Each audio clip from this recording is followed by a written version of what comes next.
Hi, Michelle. Hi, Bret. How you doing? I'm good. I'm so happy to see you and talk to you and catch up. We've known each other since 2004? Summer of 2004, Main State Music Theater. Can I share the first thing that I said to you? Please. Okay, you and George Nieves were in the mirror. This is the first day of rehearsal. And you were very close to the mirror doing some like showgirl moves, crossing your arms as if you had very heavy headdresses on. And I was the dance captain that summer. So I walked up to you boys and I said, "Hey, what are you guys doing?" And you looked at me and you said, "Being gay." And I said, "Carry on." Moving on. We were friends. I remember you saying, "Carry on." What a summer that was. So much fun and so much joy. We had such a great ensemble of dancers and we had parts, but it was just a wonderful working experience.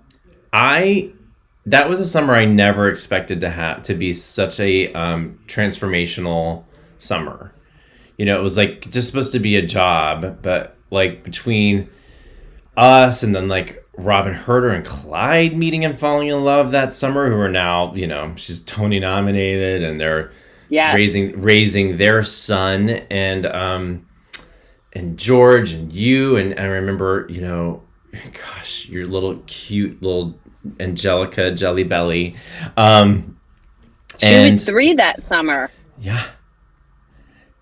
So I remember just being sort of marveling at your ability to be such an amazing mother, that she got to be surrounded by so much fun and joy and love and creativity. And because remember we would theme our opening night outfits. We would do like for Brigadoon, we all wore kilts and then And remember the girls only party I had that you and George crashed and you came. There was a knock on the door and I answered it. And there you and George Nieves are in towels on your head, baby doll pajamas, pink baby doll pajamas with the ruffled panties. You had flip-flops with toenail polish with the toe spreaders in your toes. And you just burst into the party. And I thought, wow, this took some planning. We had the masks on too, with the green masks. And you had a beard at the time for Kiss Me Kate. So you had the mask, but not in your beard. Oh my goodness. That was so fun. You just burst into the party. And I think we had pillows and we did a pillow fight. Yes. Just hilarious. And to me, those moments, I love being on stage and I love performing. I love rehearsing. But those extra backstage moments in the housing, I remember we had one rehearsal where it was rough. And one by one, you all came over to my apartment. Because my apartment was kind of like the meeting central because I had a child. And when she was in bed, everyone would just come over and hang out in the living room. Instead, we didn't really go out. And one by one, you all just stood in the doorway after that exhausting rehearsal. And then we all just came in. You know, for me, that summer was huge because I remember we started rehearsals like the day after my birthday. I don't remember how old I was that summer. I could probably figure it out, but why? And I had made a decision on my birthday that I was going to stop drinking that summer. And that was really my like first path into sobriety. And so I was going through this huge kind of awakening realization, you know, of dealing with my addiction while doing that season, being surrounded by George, who was such a drinker and partier, so much fun. But it was really, you know, internally, I was definitely going through like a challenge of like, it was just growing up, you know, it's just like, I think I must have been maybe 25, maybe 24, 25. But I don't even think you know this. You have touched so many lives because there were people in that company who saw you getting sober and then saw your subsequent success. And now people are choosing, myself included, to not drink and do the work necessary. So you don't realize that your actions back in '04, they are still having a ripple effect. And it's 2022. And your choices, you didn't even really talk about it that much at all. Just you would always just say no thank you if someone was, passing out the drinks. But people saw what you did and they saw how it changed your life. And that has inspired people. I just want you to know that. Wow, that really means a lot. Thank you. Yeah, so let's talk a little bit about, we're going to talk more about that on your podcast, because I'm going to come be a guest, and we're going to talk about your podcast a little bit today. It's called, for those of you who are can't wait, it's called the Showgirl Tip of the Day, and I'll have a link in the show notes down below. But let's kind of rewind a little bit and talk about, because, I'm going to be a dad any day now, probably any day now, literally. And I remember really always being so inspired by your ability to balance motherhood and your career and your ambition, your creativity, your entrepreneurship. I mean, you've been able to manage all of this in such a beautiful way. Your daughter's now an adult, which is crazy to think about. She's 21. Yeah, she'll be 21. And as a person, I couldn't be more proud. There's such an amazing feeling. I went to visit during the week between Christmas and New Year's, and watching how organized she is in her beautiful apartment. She's got a really good eye for interior design, and the choices she makes in terms of furniture and decor, just gorgeous. And she and I like to thrift a lot, so we did that, and we found some things for her apartment. But it is so much fun to see someone that you used to live with living on their own and thriving. And I always beg her, I say, can I please live with you again? And she promises me that I can have a tiny house in her backyard. Which, don't you think that... Go ahead. But you raised her mostly in Connecticut or New York? New York. So yeah. So her dad and I had this whirlwind romance, getting married way too quickly before we knew each other. And he was a sound man, and we spent 4 years total on the road. But then when we got back we bought a house together, and we just weren't compatible. It wasn't anything, I have nothing ill to say about him. So we split when she was 2. And I was still dancing. I had her when I was 32. So I still had a bunch of good dancing years left. And I knew I needed to dance while I could. So I took her with me on every job, and on a couple of jobs, I had someone come with me as a nanny. And then in Maine, I found this wonderful lady with whom I am still friends. Her name is Carmen Turner. Shout out to Carmen. I love you so much. I called her. I got a list of people in Maine who had in-home childcare places, they were certified. So I called her, and Angelica's middle name is Carmen. So I called her, and she answered the phone, and we just started talking. And she became Angelica's caregiver while I was at Maine State for 5 years. Without Carmen's support, I couldn't have done what I did, because, as you know, a show starts at 8:00 at night. It's very hard to get childcare at that time of night. So I did have that support. Of course, my parents were always willing to pitch in. And my brother and his wife, they have kids now, but they were always coming to visit and supporting. So having that family support is key. Or if you don't have a family that is close by, you got to just find your people, because you can't do it alone, especially if you're a performer. The rehearsal hours. And then, as you know, sometimes we rehearse and have a show. So it's crazy. How do you choose? Sorry, go ahead. I was just going to say, I knew I didn't want to stop dancing. I had to dance during those years because there's a time limit on that, Yeah. So how did you decide how to choose jobs? Because, I mean, when you're talking about hiring caregivers or even asking your friends, you're going to want to give some sort of monetary incentive for their time or whatever. So you're factoring in that expense in taking jobs, which probably limits the kind of jobs you can get, because let's face it, especially regionally, you're not going to make a ton of money doing theater. How did you choose that? What did it help having like a little bit of support from the dad? Like how, and I'd really love to know how you negotiated co-parenting and any of that, if you were able to do that at all. Yeah, that was a tricky one. I basically ended up losing money, honestly, on gigs like that. Like it would basically cost me money to perform. But I also knew that how I make decisions. I always say to myself, when you're 80, are you going to wish you had done it, or are you going to be glad you said no?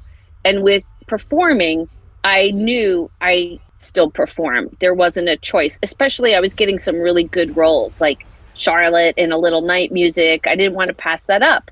And I also knew that it wasn't forever. I knew that there would come a time where I was going to stop doing shows momentarily. When she went to school is where I drew the line, because I wanted to be home at night to put her to bed and, feed her dinner, etc. So I knew that it was just a couple of years of it. And honestly, I lived really frugally. We didn't really eat out. I made food at home, watched my budget, saved when I could. And then childcare, Carmen did not charge me a lot of money. I know there are other places or other people that charge more, which they should, because you're doing something, you're providing a service. It's a very important thing. But I worked it out. It ended up costing me money, though. I'm not going to lie. I was not bringing home and saving any coins from those jobs. Yeah, I think it's important that people know that and understand that when they see working moms in the arts, working dads in the arts. Yeah. They're probably... Go ahead. So you and Steven are partners, and you're going to work together.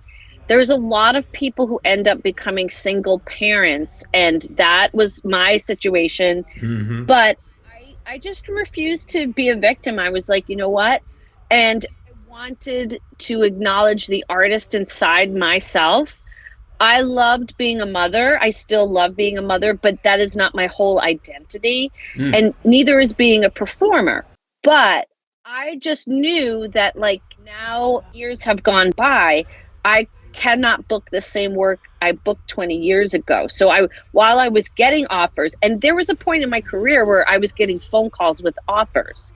So I didn't want to, that's a situation I did not want to pass by either. When someone calls you and says, here's a season, I would love to accept it. I didn't want to say, no, thank you. I'm busy right now with childcare. So I just was like, you know what? You're going to have to work it out. And I did. And it was challenging, but also so much fun and it fed my artistic soul. And that is still resonating today. All these years later, I'm glad I made those sacrifices, because I can say, I danced until I couldn't dance anymore, which I still can dance, by the way. So if you're a producer listening for this, I still look really good. We were just talking about how she's still wearing leotards to teach, so I would not be caught dead in a leotard at this point. Oh boy, it's a constant thing, isn't it? The physical maintenance. If you're a performer, you still have to look a certain way. That there's no two ways about it. You still have to train. Well, it's interesting to see, things shift a little bit in the industry. You do see more body positivity happening. You see them being more open to casting people who aren't, svelte and muscly, but you also see, that there's apprehension around it. I think it's an interesting time, especially when you look at shows that maybe are historic in nature, and you see people doing shows. It's been interesting. I just saw a production of South Pacific, and it's like World War II, and there was, and cables going through this huge sexual, awakening and all this stuff, right? I did the national tour, so I know the show pretty well. And I saw this production locally, and they hired the lead who was just a little bit bigger. Like, you know, it was like, would she really in 1942 be fighting in the South Pacific? And there was zero sexual tension. There was zero fear of a war starting. They took all the misogyny out. They took all the racism, all the text of racism out because they're trying to be more sensitive. But you're like, this was the reality of the time. This is like, I understand you want to make people feel less offended of a timepiece, but like, this is actually history. There was a war happening in the South Pacific. It was super frustrating to watch, and it's like a sign of this wokeness that's happening, which I'm all for. Like, let's find ways, but you also can't just erase history out of pieces. Well, and I don't even know where I'm going with this. First of all, I hear you. I'm shocked that the Rodgers and Hammerstein organization, you can't cut those pieces by law. Like, if you're going to buy the rights for those pieces, you have to perform them as they're written. And Nellie's racism is part of the message.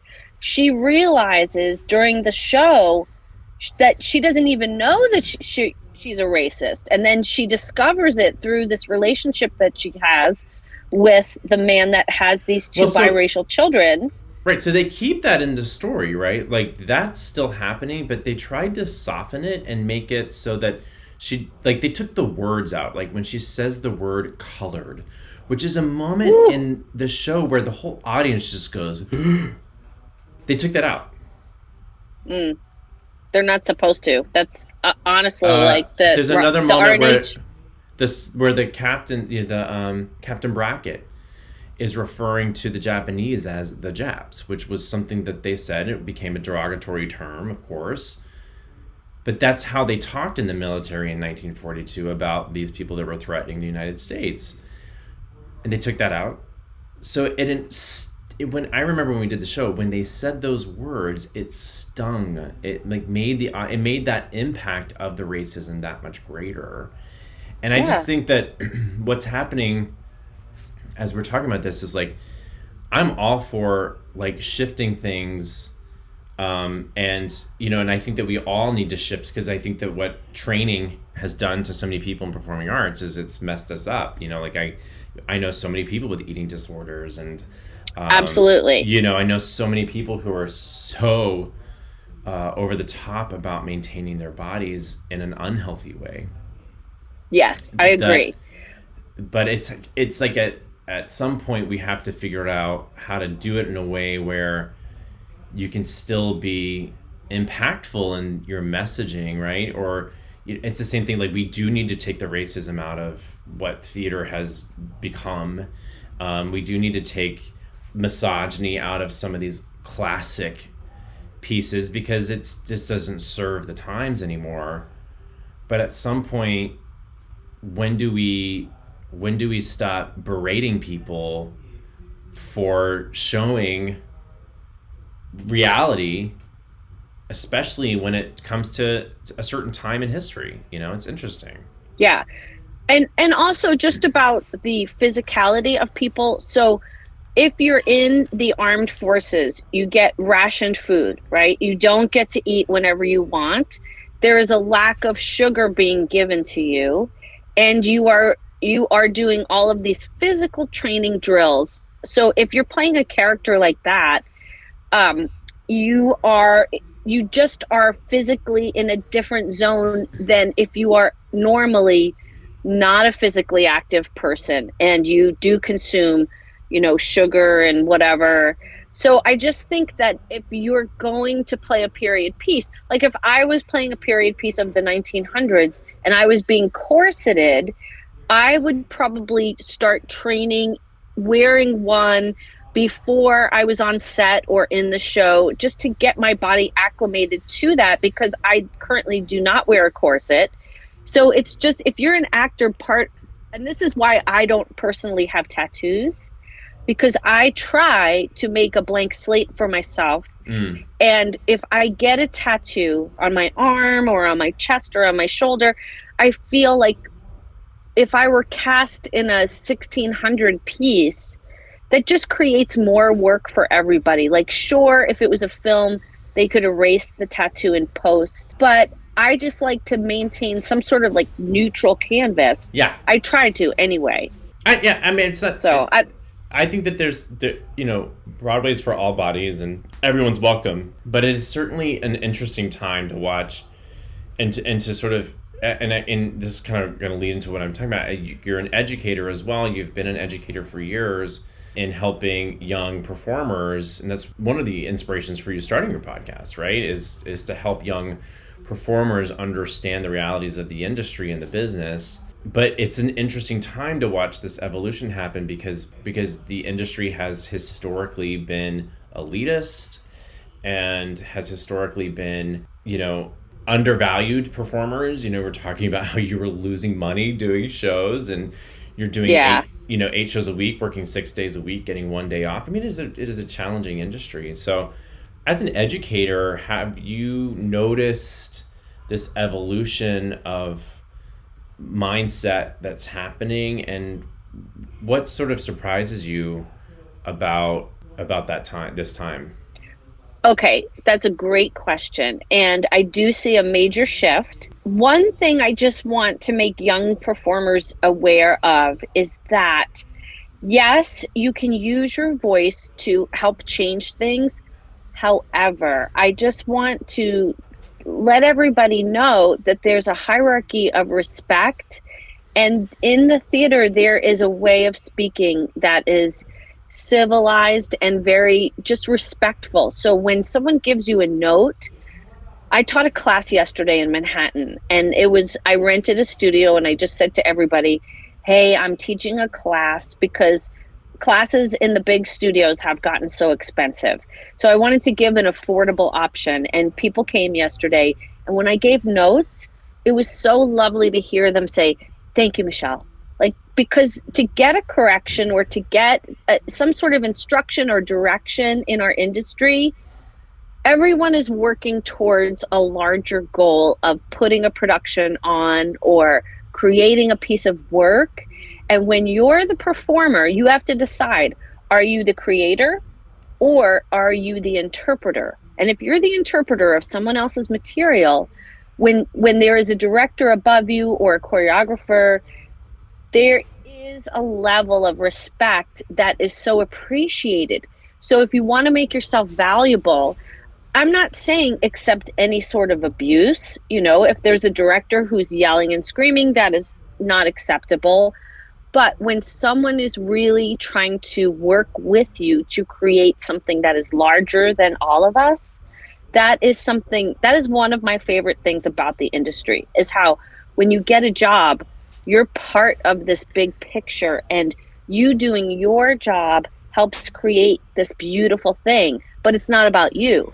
It's about the beautiful thing, And I just love how we're part of this whole, and we're one little piece, but yet we can just keep making an impact and impact. And I love that people are speaking up now. I love that people are, not just taking it when someone's being really cruel. And, there's just a level of professionalism. And when someone crosses a line, yes, please speak out. But I have noticed an uber sensitivity where someone is just trying to work with someone else, and there's a little bit of, just like if everyone would just give each other the grace and always assume people have the best of intentions, like the best of intentions. Yeah, I think that's the thing that I'm noticing is people are afraid. People at the top are very afraid to do it wrong, which the only way you get good at doing anything is by trying and probably failing in order to get better. I mean, that's the truth, right? You have to try to get on your leg to do multiple pirouettes in order to be able to do multiple pirouettes. You have to try. And if we don't create space for leaders and people to at least try, it's the people who don't try that are the problem, right? Yeah. And yet I feel there's a lot of resistance. There's a lot of resistance. And you and I know there's a lot of boys club, there's a lot of, this is the way we've always done it, and we know what we're doing, and who are you to try to tell us what to do? There's a lot of that. And my advice for people is to really create your own content, really work on having something that you have 100% control over. And that way you can start perhaps hiring people. And then you can open up the hiring pool to everyone. And if you want to talk about stories that are important to you, then create a podcast. That's why I created my podcast, is because I wanted something that was mine, that I could record and edit and put up and share. And I didn't have to be young to do it. I didn't have to be, fabulously gorgeous to do it. It has nothing to do with how I look. It has nothing to do with, how high I kick. It's just my opinions and my views and my heart, really, that I'm sharing. Yeah. So you've started your own podcast, and then, when you were working with young people who are wanting to maybe even say, like, I want to create my own content, how do you work with the people who are going, I want to create my own content, but I don't know how.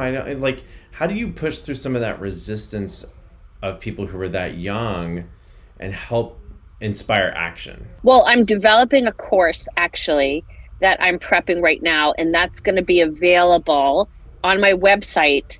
So I am developing a course about how to create your own shows.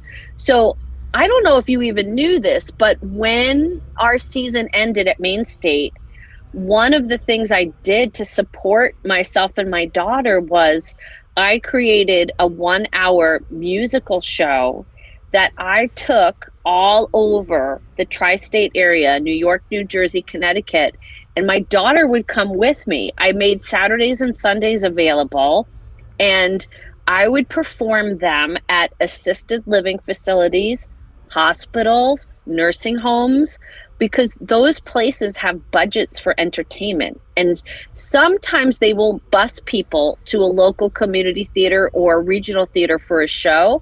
But more times than not, the residents in those facilities really can't get dressed and get out and travel. So what I would do is I did a classic Broadway show. I did a show about Hollywood in, the golden age, and I would go and perform.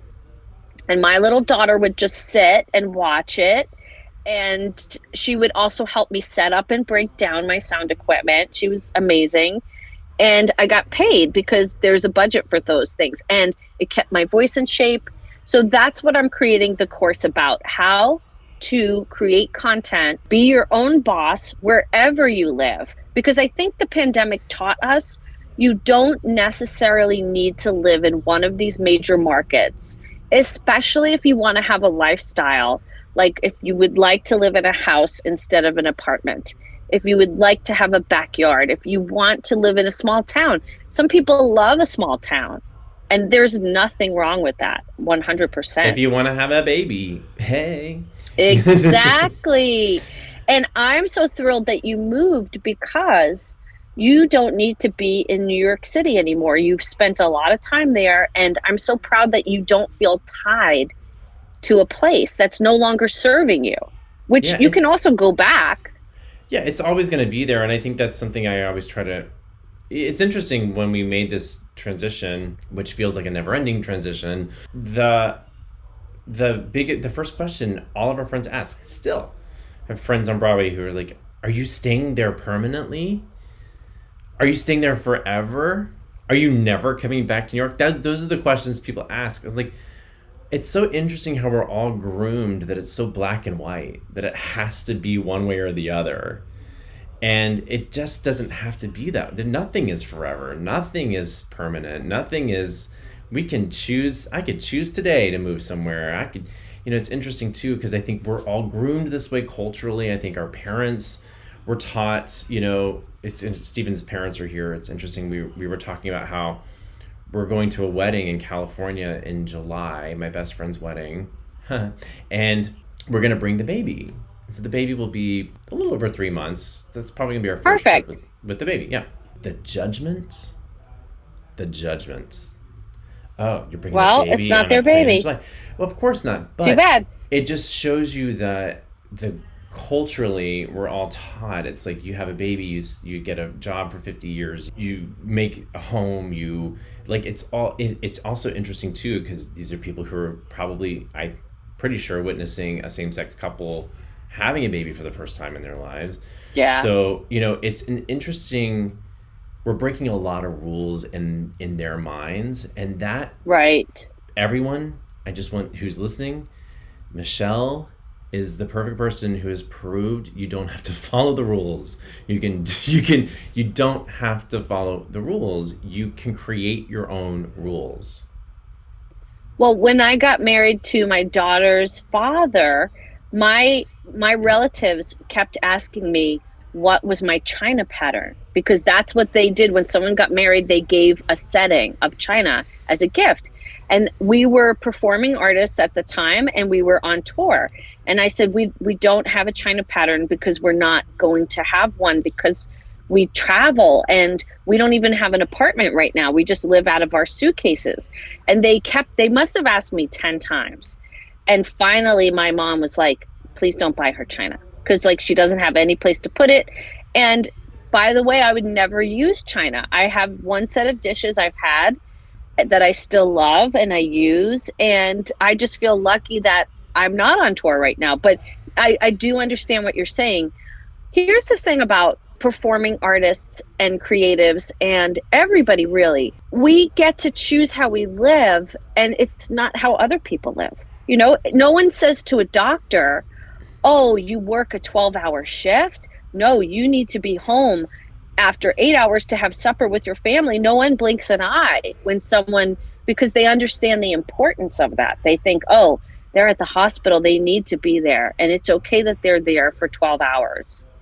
But it's interesting how certain jobs carry more weight than other jobs. And I'm all for traveling with your baby. Get the baby used to going where you go.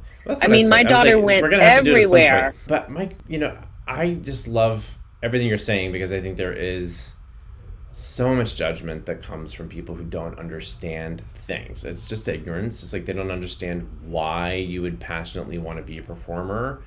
Why, I think, as some people who parenthood is the defining title for themselves. It's like, I am a parent.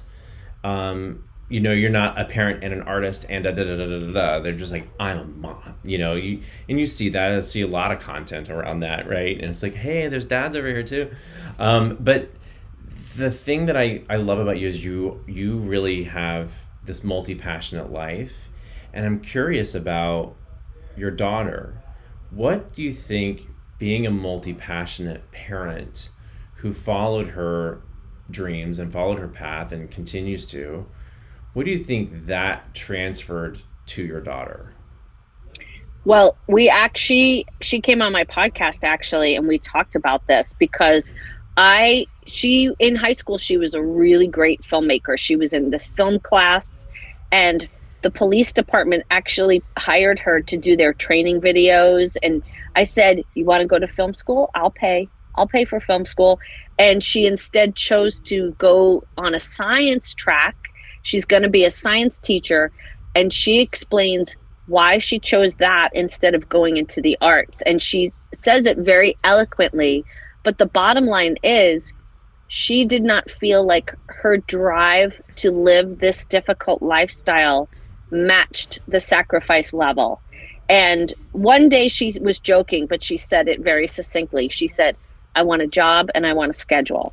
So she is choosing to go a career path where she'll have a set schedule, and she'll know where she is the next month. She'll know, okay, the school year ends in June, and then September I start up again. So that's her choice, because she saw how all of us were busting our butts trying to get work and rehearsing and learning lines. And she knows firsthand all the work that goes into what we do to create the things that we do. So she loves making films and she loves to do it, but she didn't want to rely on her livelihood for that. Yeah, and I think what's interesting too about what you just said is that she has a choice. There's a choice in the matter. Oh yeah. There's no, there's some of those parents who are like, nope, you're going to law school.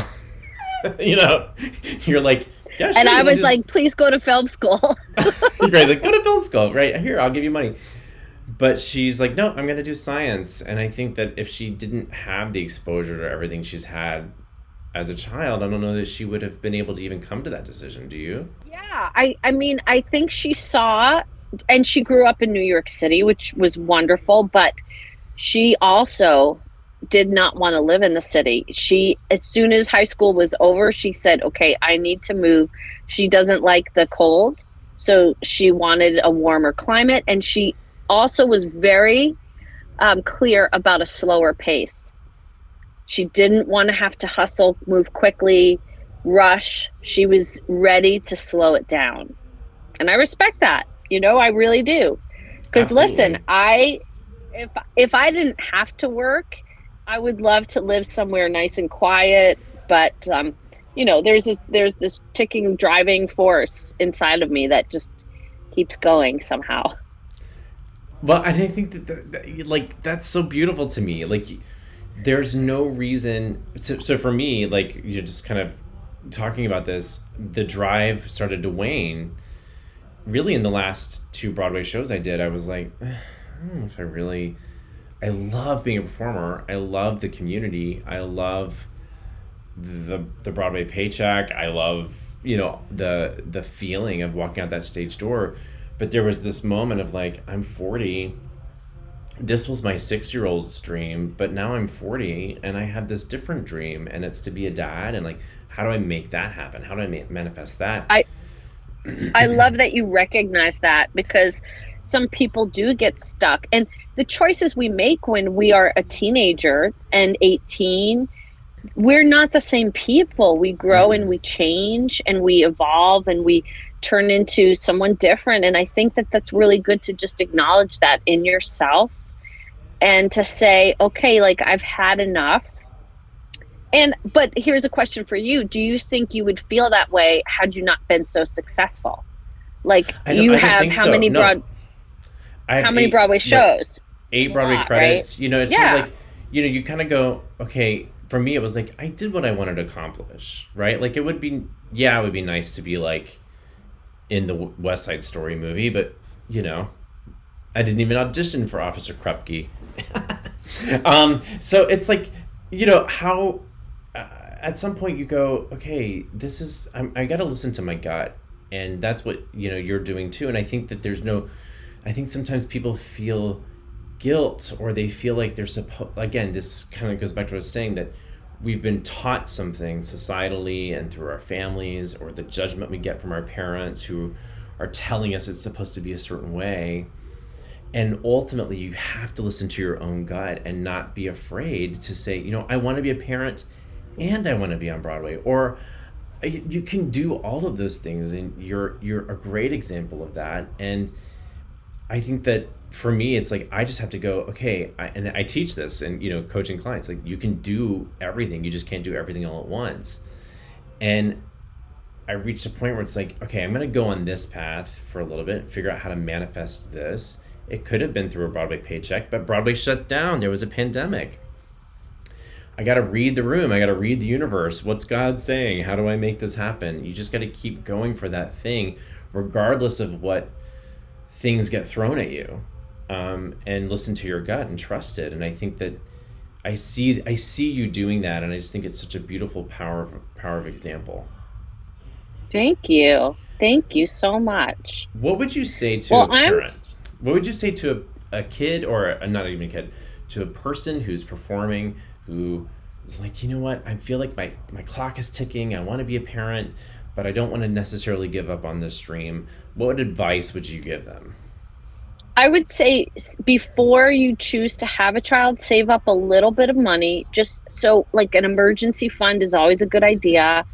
Make sure you have health insurance, because that's one thing. My delivery, without any complications, I literally just had a baby, no problems, nothing, just like, after the labor, she got born and she's fine. But the bill was $11,000, and that was 2001. So nothing, I wanted to do a home birth, but I was nervous because I had never had a baby before. And I was like, if something goes wrong, So I chose to be in the hospital, but that was the bill. Insurance covered it. So I think I paid all of that. I think I paid $200. So, but there were things that if you look at the itemized bill, like the little like papers that they use to like help support you on the hospital bed, that they charged $100 for that. And just like the itemized bill is ridiculous what they charge. But beyond the expense of having the baby, yeah. Okay, so what would you financially say to parent? If it's in your heart to have a child, I would say do it, because I was a teenage babysitter. That was my job, and I loved children, always, always, always. So I knew I wanted to have my own child, and I knew that that was something.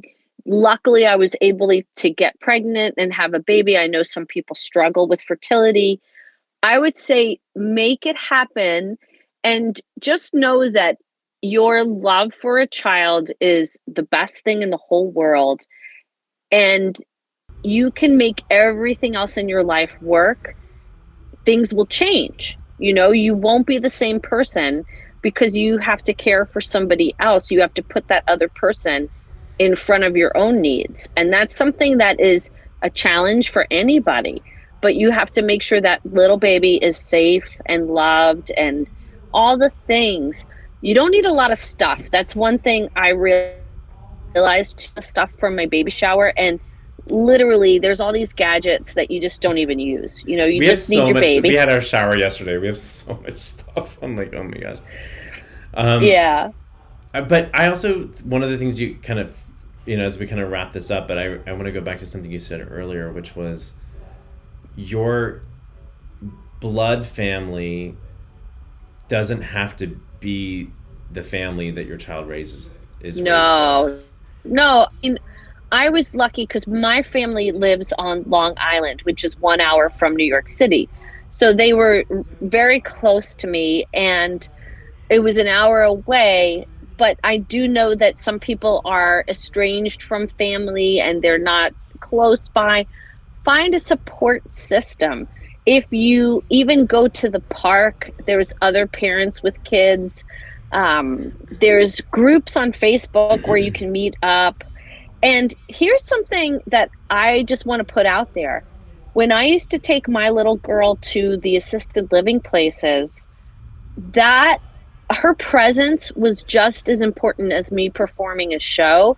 They loved having her, and she got to know people who are elderly. I think intergenerational. There's so many people around that would love the company of a little child. So don't forget about the seniors. I feel like seniors are often overlooked members of our society. And, put them in these places. Sometimes people need assisted living because they literally will forget to turn off the stove. They're not safe for themselves. But there's so much heart and love in all of these folks. And I think that maybe finding someone who's on the older side to, take your baby on a walk to the park so you can get an hour of computer work done or something. Don't discount that part of the population. I love that. I don't know. That's really just good. a suggestion. That's great advice. I think that is a very much overlooked part of our community. I have an aunt who's, our parents are getting older too, and I have an aunt who's in assisted living. So that's really, really good advice. Okay, so we're gonna do an episode on your podcast. Yes, please. And I will link to that below. But make sure you go check out Michelle's podcast, Showgirl Tip of the Day. Yes, the Showgirl Tip of the Day podcast is the title. Which is a play on words, which I love, because Showgirl's tip, and she's giving the tip of the day. And if you could see me right now, I'm beveling very hard as we talk. I love it. And where else can people follow you, Michelle? Anything else? And also anything else you want to add that we didn't discuss? I'm on Instagram, Showgirl Tip of Day without the I in tip. It's just Showgirl TP of Day. I have a website, michellebruckner.com, where you can find the course, which will be finished probably, we're talking right now in spring of 2022. It'll probably be up by the end of summer 2022. And it's about creating work that you can sell wherever you live. Love it. So that's, yeah, I really want to help people do that so they have a little bit of financial freedom. And like I said, those places, assisted living places, hospitals, they have budgets, and you'll make in one show, you'll make more than you would in working a retail job for 2 or 3 days. It's really financial helpful if you book yourself a couple and shows a month. And you're helping people, and you're being of service to a community. Absolutely. It's so, yeah, one time I was talking with an elderly gentleman after one of my shows. We were just chatting about the music. He was telling me the songs, and I walked away. You know, I was packing up my stuff, and a nurse came over to me and she said, "That man hasn't spoken in 6 months." Oh, wow. Yep. I know. So the music does something to people's brains. It fires up a part of, like, people even who are suffering from Alzheimer's, they still can remember lyrics to songs. Even when they lose the ability to verbally have a conversation, if you put a song on, they can start singing along. Yeah. That's beautiful. It's cool. Well, I'm so glad you were here. I can't wait to continue this conversation on your podcast. And I'll see you over there. Thank you. Thanks for having me.